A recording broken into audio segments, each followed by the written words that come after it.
understood what the processes are. Now, what are some of the challenges, common challenges that applicants will face? Of course, we will touch on challenges on being on campus as well. So once you've been admitted and accepted into the university, you have funding and you've started your studies. You are going to face some, I call them cultural shocks. Yeah. And a whole lot of, experiences, especially that you're in a new environment. So we talk about that. But before we come there, through the application process, what are some of the common challenges that applicants usually face? Okay, so the common challenges, first of all, you're likely to be wondering what the whole confusion that you're probably feeling right now is a challenge, right? So if you do not have anyone to guide you, it can be a huge, huge challenge. So the challenges would be with information. People sometimes don't even know where to get the information. So which is why it's important that you're making this video and all of this content for people to guide people. So that would be the challenge. The second challenge would be, I don't know how to put this, but I think people find it difficult to research. Because I think that, yes, and I had to find a way to put that in because I think it would be challenging to you if you don't want to do the work. Yes. Right? Yes. I agree. I think that a lot of, I don't know whether it's a Ghanaian or African thing, but a lot of people will tell me that, Charlie, I don't want to go study abroad. But then you ask them what actions or steps they've taken so far, or you even go ahead to send them links to check them out, and they come back still empty. People are like, okay, help me. What do you need help with? Like, be specific. Okay, so maybe I'm considering studying in this place in the UK, because if you go onto Google, right, and you search, you definitely know that these are some scholarships in the UK. So I was wondering if you can ask me, okay, so I was thinking about it and I saw the Commonwealth Scholarship. Do you have information on the Commonwealth Scholarship, especially regarding this? I'm like, oh no, I can send you a link, or I can tell you that, okay, this is how you can go about it. It's easier for me to guide. If you tell me help me, I don't know how to help you. Like, I honestly don't know how to help you. I mean, help you in, it's too vague. Help me study abroad. And I'm like, I don't even have links to at this time as we speak. Maybe in future I would, but it's not like I have links to the universities or the scholarships. I am sharing information based on research, based on experience, and based on information that I have, right? So if you do the work, it would not be as difficult. If you do the work, you'd realize that, oh, okay, this is what I need help with. So you can come to me and be like, Zarina, I want to write achievement essays. What are some of the tips that you have? It's very specific. It's very specific. And I'm very generous with information. Anyone who knows me knows that. I'm very if you ask me something right now, we are trying to not make this thing too long. Exactly. You know. And I remember profoundly when Chevening opened last year, was it this last year? I reached out to you regarding a friend. You remember? Farida.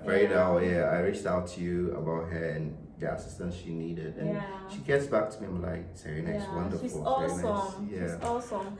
So she is the woman. She's the lady in charge. Hi. Don't sleep on this. Just do the research, and so basically that, and also maybe sometimes people would have a problem with a personal statement, a statement of purpose. Then that is something you can reach out for. But if you don't have this research, I've done an entire video on writing a personal statement, and I have even read out my own personal statement. And I think that these things are reasons. The reason I want to do is just to help people. So if you do the research, you find the information.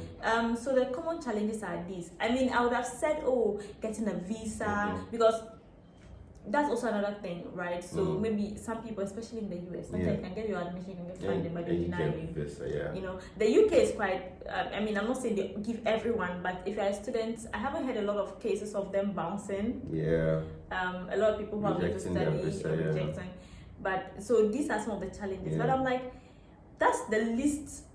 At this particular moment, that's the least of your worries. You should be thinking about getting funded and getting and first things first.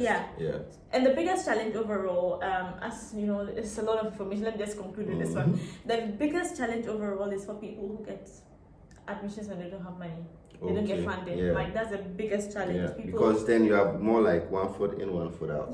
And it can get really depressing. And I really feel people like that. And I've been in that situation. Because yes, I have twice actually. In 2019, I applied to ISS in the Netherlands. Okay. I got admission, but Orange Knowledge Scholarship team, they didn't give me funding. The following year, no, it was in 2018. The following year, 2019, I applied again. I got admission. I didn't get funded. And last year, I applied to a university in the US. I got admission. I didn't get funded. Wow. So it's real. It's real, but Yeah, I mean that. There are a lot of things that people can do when they're in that situation.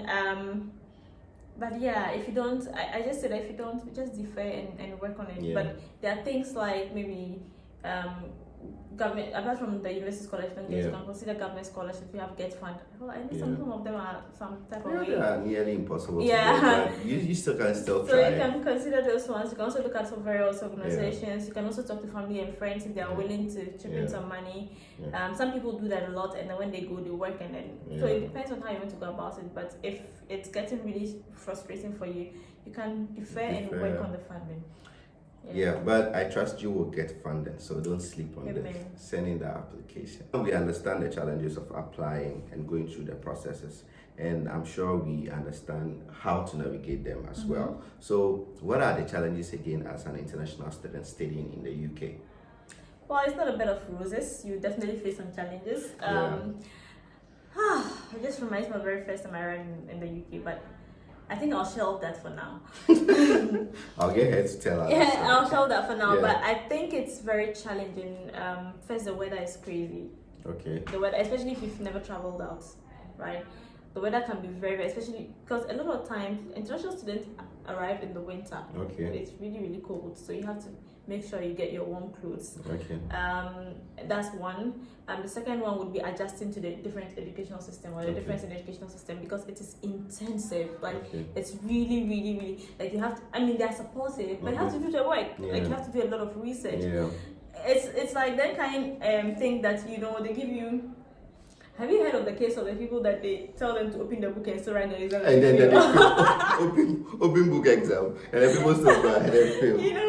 So you have all of these things at your disposal, but it's still very intense. You have to do the research, you have to do this, you have to do that, and that's another thing. So it can be really, really hard. Thirdly, too, because you're away from home, your mental health can be really a challenge. Yeah, I remember a friend was telling me that one time she just called her boyfriend here in Ghana. And the minute the boyfriend picks her and says hello, she started crying. I asked her why. You're like, man, I was overwhelmed, And I saw your video too. I think yesterday or when was that? You posted videos of you in the library writing your essays and all that. Was it yesterday or the day before? Yesterday, I think. It was yesterday. And so it's really not a bed of roses like she said, but any determined. That picture that must have been the most difficult experience that I've had, like as a student. It was really, really challenging. I didn't want to think about it because it made me very emotional. It was really, really difficult at the time, and I don't know. I just took that picture, and I just thought it would be worth reminding myself of the journey. Especially if you, like I said, if you're there without family and you get hit by COVID, you have to do lots of lockdowns. You have to be and especially in the UK, we had to lockdown. You have to be by yourself all of these months. I am very used to, as you may have seen, I'm very used to being alone. But then it gets to a point where it just gets into your head and then But it was quite. So these are some of the challenges, right? So make friends. I mean, even I made friends. So make friends. Try to join societies. Just make sure that you are able to plan ahead because of the intensive nature of the thing. You can get very, very overwhelmed. And the reason I posted that thing was because I had like I was struggling with mental health at the time, and I wouldn't, because I wasn't used to this. So in Ghana, who's now going to counselor? So me, I didn't even go to see anyone. I was just by myself. This is a typical Ghanaian. So I should have taken advantage of the resources, but I didn't. So it got really difficult, and there was this time I had to submit 3 essays, the same deadline, and I'm like, what have I done? I did not plan properly, and I was struggling, and it was crazy. So Yeah, Yeah. I mean, so just Yeah. plan. But this is not to scare you in a No, way. no, It no, is no, no. just bringing the reality to bear so that Yeah. you psych yourself and prepare yourself very well. I Because have no regrets. yeah, she has gone through the process. She's lived it. She survived it, and I mean, you can also do same. Okay, so now that we've understood what the process is, Okay. first from why you should study abroad, then to so the goodies and all that comes with studying abroad, Yeah. then to what you need to do to be able to study abroad, go through the application process, first identifying what you want to study, where you want to study, which school you want to study, and the common challenges that we face through the process of applying. And then you've gotten admission, now you are there as an international student, the challenges you would go through and all that. What then, which schools right now as we speak are still accepting applications, or are applications generally closed now? Okay. So various universities have different timelines, and Yeah. different countries have different timelines that they work with. But generally, we have those that admit around January, January, February there. Okay. But majority of them are around September. Okay, September. So yeah, so in the summer, Yeah. and in some cases in the fall, Okay. depending on the country also.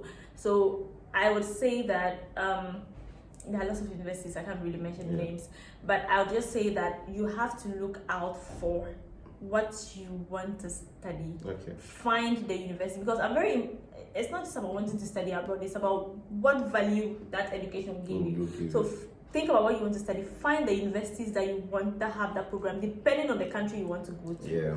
And then you read about the university and when they admit. Okay. You know what I mean? Okay. So it makes it really easy, because if you're trying to find a university, maybe I can be like, okay, I want to go to Harvard, and I want to go to what UCL Yeah. or some, and then I go in and they don't have my program. Yeah. So like, what's the point? Yeah.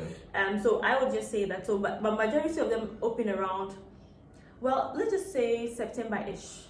Oh, that's when they November. open. Yes. Oh, okay. So typically, for example, for UK universities, you apply, and then next year Oh, you okay. go. Oh, okay. So, but then, for instance, as we stand now, there are some universities that are still open, Oh, okay. and there are some universities that have closed. Oh, okay. That even closed. Some of them even closed in December. In December, okay. And so some closed in January. Yeah. So it depends. So you have to find a university and then you apply. So for instance, if the university you want to go to is still open, you can still apply now, get admission, and then go in September. Oh, okay. But for some of them, you would have had to apply last year. Last year to Or- be able or- to go this year. Deadline would have been in January Yeah. for you to go this year. But some also depend, like I said, some people just have rolling admissions. Yeah. So they don't have a deadline. Yeah. As and when When applications come, they review. yes, and if the space is full, Yeah. they need 30 people on the Yeah. program, it gets full, then they Yeah, close it. they Yeah, close so it it. depends. So just Yeah. review So that. what it means is we are not out of there, or it's not entirely too late. All you need to do is go online, Yeah. identify which country you want to study, then quickly just a quick search. Yeah. University is still accepting applications, right? Yes, so Also more of open. identify, maybe let's say I want to study. If I had to study, what would I learn? I would have wanted to do something. And Let me get something relating to gender. whoa, spot on. Yeah, spot on. Yes. Yeah. So actually, yes.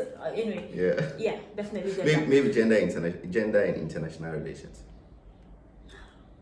Yeah, perfect. That definitely Yeah. sounds interesting. Yeah. And I wanted to study. I told you about that it was in gender. Admissions. Yeah. It was in gender, so definitely gender. Yeah. If I had to do something in science, okay, it's not about me. So, No, but it's okay. so let's just say I want to study something in Yeah. gender, right? Yeah. And then I would go online. So, universities in Canada. Okay. So, if you don't have, for instance, if Canada, you don't find a course finder that you need to search for them to give the universities. You can just search for universities in Canada, and then it will bring you maybe University of Toronto, for instance. Okay. Then I'm like, you go to University of Toronto, search in the programs and see if they have The program the program you're in the study, interested in. and then you just look out for the deadlines Okay. and read more about it and Yeah. like that. Yeah. So you see, it actually sounds very easy. Yeah. I think you need like a dedicated 1 hour of uninterrupted internet access, and then no distractions from phone calls and stuff. Just 1 hour, and you should be able to find all this information that you are looking for online to be able to go through your application and, of course, study abroad.